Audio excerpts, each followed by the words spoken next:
Mga Salmo 112.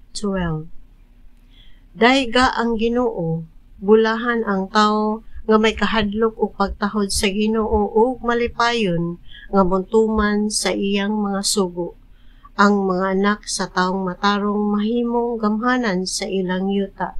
Mabulahan gayud ang iyang mga kaliwat. Madato ang iyang pamilya o magmauswagon siya kanunay.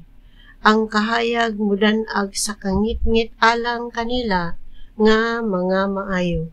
Kanila nga maluluyon o matarong. Bulahan ang tawo nga dili magdumili sa pagpahulam o dili manlimbong sa pagpatigayon. Dili gayud mapakyas ang maayong tawo o dili gayud siya hikalimtan. Dili siya malisang nga modawat og daotang balita.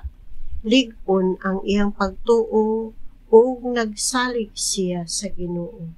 Dili siya mabalaka o mahadlok. Wala siya'y pagduha-duha nga mabuntog ang iyang mga kaaway. Manggihatagon siya sa mga kabus ug walay katapusan ang iyang pagkamatarong. Mahimo siyang gamhanan o tinahod. Makakita niini ang mga daotan ug maglagot sila.